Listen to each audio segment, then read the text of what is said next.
If you just bought a new camera, or a used camera, or had one for years and never touched the settings, these 7 camera settings might help save your next shoot.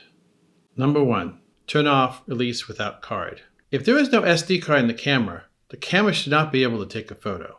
This is usually on by default, so when you push the shutter button, the shutter fires even if you don't have a memory card in the camera. So it sounds like you took a photo. I set it to off on my camera. Just in case, I always take a test shot before leaving the house. If it saves, I know the card is in my camera, because nothing hurts more than shooting an entire photo shoot and realizing nothing was recorded. Number 2, turn on release shutter without lens. If you've ever tried using a manual lens and your camera will not take a photo, it's because you did not turn this on. If you want to use vintage lenses, manual lenses, or adapters, turn this on. By default, some cameras won't let you take a photo unless they detect a lens. This is because manual lenses do not have any lens contacts, so the camera doesn't know that there's a lens attached. So turning on shoot without a lens will let your camera take a photo using a vintage or manual lens.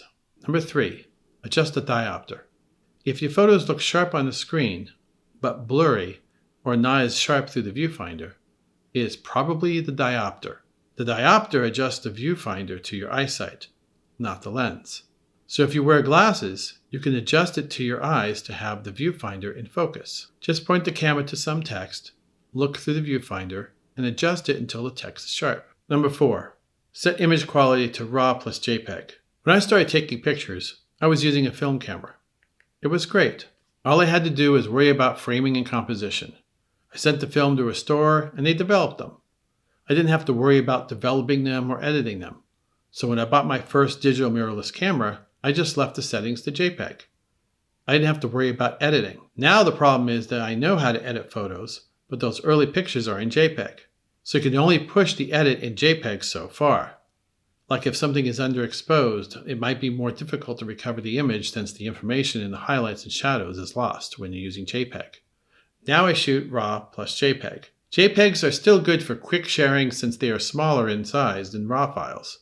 Also, there have been a few occasions that I used the JPEGs as a reference when there was a particularly difficult edit. But you'll want to have the RAW files when you start getting into editing photos. It saves mistakes like wrong exposure or white balance since they're not baked into the image like JPEGs. You can recover shadows much better in RAW than you can with JPEGs.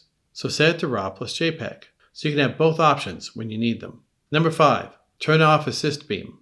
That little focus light that blasts people in the face, turn it off when doing street photography or portraits outside or in a lighted studio. It is useful when taking photos in low light, as it helps the camera focus in little or no light. Most of the time I have it off.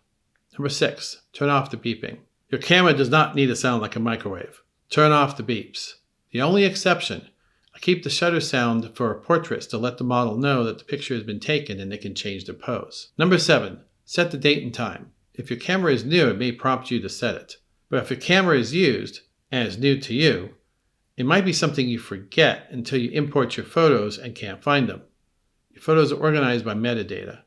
Ever tried finding a photo and everything says it was shot in 2000?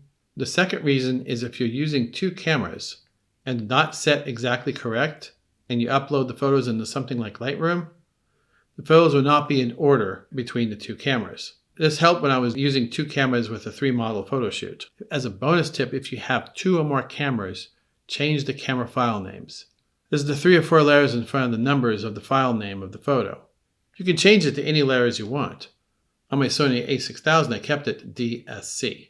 On my Sony a6400, I changed it to ESC, as in Eric Sony camera. On my Sony HX99, I changed it to SHX.